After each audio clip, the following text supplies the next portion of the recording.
Good morning everyone. I hope you all are fine beta.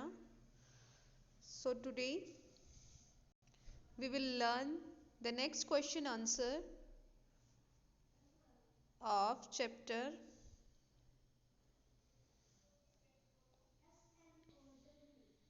17.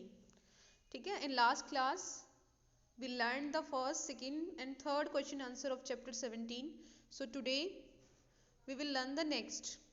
So fourth next question is बेटा why are forest called green lungs. Forest को green lungs क्यों बोलते हैं बेटा? देखो now tell me what is the function of lungs. जैसे human beings में है, ह्यूमन बींग्स में ऐसे लंग्स होते हैं. ठीक है, there are two lungs like this. हम क्या करते हैं, यहाँ पे मान लो this is any human being, तो अपनी नोस्ट्रिल होगी उसके पास, यहाँ से वो एयर को अंदर लेके जाता है, यहाँ से एयर अंदर जाती है. अब इस एयर में क्या ज्यादा होता है बेटा? ऑक्सीजन. तो दिस इज ऑक्सीजनेटेड एयर. ठीक है, और हमारी बॉडी के अंदर CO2 प्रोड्यूस होती है. तो ऑक्सीजन को तो लंग्स अंदर लेके आते हैं और CO2 को बाहर निकाल देते हैं, that is carbon dioxide. It means lungs का काम क्या है? गैसेस का एक्सचेंज करवाना. ठीक है, तो प्लांट्स भी ऐसे ही करते हैं, बट प्लांट्स इसके अपोजिट करते हैं. प्लांट्स क्या करते हैं, वो ऑक्सीजन को तो रिलीज करते हैं और CO2 को इनहेल करते हैं. So this is the line. Forest maintain the balance of gases in air. कैसे मेंटेन करते हैं बैलेंस को? बाय प्रोड्यूसिंग ऑक्सीजन, ऑक्सीजन को प्रोड्यूस करके, and by absorbing CO2 like lungs, जैसा कि लंग्स करते हैं. So forest are also called green lungs बेटा. आई होप आपको ये आंसर क्लियर हुआ होगा. नेक्स्ट है what are the different layers of a forest. कि फॉरेस्ट की डिफरेंट डिफरेंट लेयर्स कौन सी हैं? So it is very easy. There are three layers. The different layer of forest are, first one is canopy. First one क्या होता है बेटा? Canopy. Like this is a forest. उसमें there are very big trees like this. ठीक है, these are the big trees जो forest में present हैं. ठीक है, तो ये ऊपर ऐसे एक रूफ बना देते हैं like this. ये रूफ बन गया. ठीक है, जो बड़े बड़े trees हैं they make the रूफ. तो इस जो ये अपर लेयर होती है, this upper layer is called बेटा कैनोपी. इसको क्या बोलेंगे? Canopy. Read it with me. Top most layer of the forest, top most layer of the forest is called canopy. सबसे ऊपर वाला जो लेयर है इसको क्या बोलते हैं? Canopy. The branches of tree spread and forming a roof. Trees की ब्रांचेस क्या है? स्प्रेड होके क्या बना देती हैं? एक रूफ बना देते हैं बेटा. देन सेकेंड, ये जो ट्रंक है, this is the trunk of tree. ये क्या होता है बेटा? This is trunk. ट्रंक में से क्या निकलती है? ऐसे ब्रांचेस निकलती हैं लाइक दिस. यहाँ से ऐसे ऐसे ब्रांचिंग निकली होंगी हर एक ट्री से. ठीक है, तो ये जो ब्रांचेस होती है ना, ये क्या बना देती हैं? एक हाइट तक, limited to a height, they make a crown. इसको क्या बोलते हैं बेटा? ये बीच वाला पार्ट क्या है? This is crown. ठीक है, so branches of trees look like a crown of what she is written. ठीक है, look like a crown on of prince. जैसे किसी प्रिंस का क्राउन होता है ना, ऐसे ही. So the branches emerges at a certain height. Means जहाँ से ब्रांचेस अराइज हो रही हैं, एमर्ज मीन्स निकलना. ठीक है, उस पार्ट को क्या बोलेंगे? क्राउन. ठीक है, देन नेक्स्ट क्या है? Under story. नेक्स्ट क्या है बेटा? Under story. अंडर स्टोरी क्या होता है? जो बॉटम वाला पार्ट है फॉरेस्ट का, दिस वन. ठीक है, जो बॉटम पार्ट है जहाँ पे ग्रास ग्रो कर रखी हैं, कुछ छोटी मोटी हर्ब्स प्रेजेंट होते हैं. ठीक है, और ऊपर से ये रूफ बन जाती है, तो यहाँ पे सनलाइट एंटर नहीं कर पाती. ठीक है, तो ये जो वाला पार्ट है ना, ये अंडरग्राउंड पार्ट है, इसको क्या बोलते हैं बेटा? This is under story. Read it with me. It is the ground layer of the forest. क्या है ये? It is the ground layer of the forest which is dense and dark. Dark क्यों है?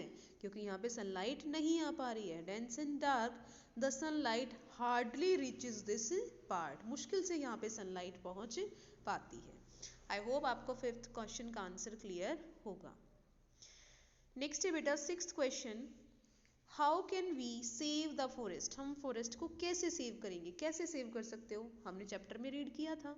ठीक है, कैसे करेंगे? Bye planting more and more trees. Afforestation. ठीक है बेटा, ज़्यादा से ज़्यादा ट्रीज लगाओ, ज़्यादा से ज़्यादा पेड़ लगाओ, उसको क्या बोलेंगे? Afforestation. Then preventing over grazing of cattles, मतलब कैटल्स को ग्रेज करने से मत रोको, इसका मतलब ये नहीं है कैटल को एक ही जगह पे ज्यादा ग्रेजिंग करने से रोको, that is preventing over grazing of cattle. And third one is preventing illegal logging. Logging क्या होता है बेटा, जो विलेजेस में लोग ट्रीज को कट डाउन करके उनकी लकड़ी को सोल्ड आउट कर देते हैं, दैट इज इलीगल लॉगिंग, तो उसको भी रोको, ठीक है। Then try to prevent forest fire, forest fire को भी स्टॉप करने की कोशिश करो। अब फॉरेस्ट फायर कैसे स्टॉप होएगा, ठीक है, कैसे स्टॉप होएगा फॉरेस्ट फायर, जब ग्लोबल वार्मिंग क्या होगी, कम, अर्थ का टेम्परेचर क्या होगा, कम, क्योंकि जब फॉरेस्ट में जो फायर लगती है ना बेटा, वो किसकी वजह से लगती है, that is because of high temperature. जब गर्मी बहुत ज़्यादा होती है तो क्या लग जाती है, फॉरेस्ट में फायर लग जाती है, ठीक है बेटा। Next question is what is the difference between a food web and a food chain, ठीक है, मैं इसको आपको अच्छे से समझाती हूँ, फूड चेन और फूड वेब में क्या डिफरेंस है। देखो मान लो सबसे पहले क्या है, देयर इज अ ग्रास, यहाँ पे ग्रास उगी हुई है, ठीक है, this is the grass. Grass को कौन ईट कर सकता है, ग्रास को गोट भी खा सकती है, ठीक है, तो ग्रास को गोट ने खाया, फिर गोट को कौन खा सकता है, goat can be eaten by lion, ठीक है, तो गोट तो हर्बीवोर हो गई, ये कार्निवोर हो गया, तो this is a food chain, grass को गोट ने खाया, गोट को लाइन ने खाया, this is a single food chain. लेकिन ग्रास को गोट ही थोड़ी ना खा सकती है, दूसरे ऑर्गेनिज्म भी, कोई इंसेक्ट भी खा सकता है ग्रास को, लाइक ग्रास ओपर ग्रास को खाती है, ठीक है। फिर इस इंसेक्ट को किसने खाया, फ्रॉग ने, ठीक है, इंसेक्ट को किसने खाया, फ्रॉग ने, फ्रॉग को किसने खाया, स्नेक ने, ठीक है। फिर स्नेक को कौन खाएगा बेटा, स्नेक को कौन खा सकता है, हॉक, गिद्ध खा सकता है, ठीक है। अब देखो एक फूड चेन तो ये है कि ग्रास को इंसेक्ट ने खाया, फिर फ्रॉग, फिर स्नेक, फिर क्या है, हॉक। और दूसरी फूड चेन क्या है, ग्रास पे क्या है, गोट फीड कर रही है, उसके बाद लॉइन फीड कर रहा है, तो ये फूड चेन क्या है, दोनों ही तो ग्रास से स्टार्ट हो रही हैं, तो ये फूड चेन आपस में ज्वाइन हो गई है। जब एक लीनियर सीक्वेंस की बात करती हूँ, एक सीधी सीधी सीक्वेंस, ग्रास को इंसेक्ट, इंसेक्ट को फ्रॉग ने, फ्रॉग को स्नेक, स्नेक को हॉक, तो ये क्या है बेटा, this is a food chain. लेकिन जब ये आपस में जुड़ जाते हैं, ठीक है, जब मैंने क्या लिखा कॉमन, तो क्या हो गया, ग्रास, ठीक है, इधर ग्रास को किसने, ग्रास को इंसेक्ट, इंसेक्ट को फ्रॉग, ठीक है, फिर फ्रॉग को स्नेक, ठीक है, और स्नेक को हॉक ने खा लिया, तो this is a single food chain बेटा। लेकिन जब मैं यहाँ पे ये दिखा रही हूँ, ग्रास को तो गोट भी खा सकती है भाई, और गोट को कौन खा सकता है, लॉइन, और तीसरी में क्या दिखा दूँ बेटा, ग्रास को डियर ने खाया, ठीक है, and deer could be eaten by lion. तो जब ये फूड चेन आपस में ऐसे जुड़ी हुई है ना, तो इसको क्या बोलेंगे बेटा, दिस इज फूड वेब। अब ये फूड चेन नहीं है, अब ये फूड वेब है, एक फूड चेन ये है इसमें, दूसरी ग्रास, डियर और लॉइन वाली है, और तीसरी ये वाली है, ठीक है, तो ये फूड चेन आपस में जुड़ी हुई है, इसलिए इनको क्या बोलते हैं, फूड वेब। आई होप आपको क्लियर हुआ होगा। तो आंसर रीड करते हैं बेटा, फूड चेन क्या होता है, it is the chain of organism in which transfer of matter and energy is in the form of food, मतलब चेन बनी हुई है अभी ऑर्गेनिजम्स के बीच में, जहाँ पे मैटर और एनर्जी ट्रांसफर हो रही है, किस फॉर्म में, फूड की फॉर्म में, फ्रॉम ऑर्गेनिज्म टू ऑर्गेनिज्म, और ये हमेशा क्या होगी बेटा, लीनियर।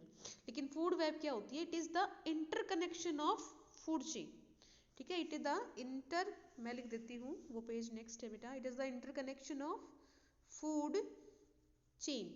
जब फूड चेन आपस में इंटरकनेक्ट हो जाती हैं तो वो क्या बना देते हैं, फूड वेब। और इट नेवर बी लीनियर, ये कभी लीनियर नहीं हो सकती, जैसे फूड चेन लीनियर होती है ना, इट कांट बी लीनियर, ये लीनियर नहीं होगी, ठीक है। सो आज का आपका होमवर्क क्या बेटा, you will learn the answer number 4, 5, 6 and 7 and at least do written practice twice, okay बेटा।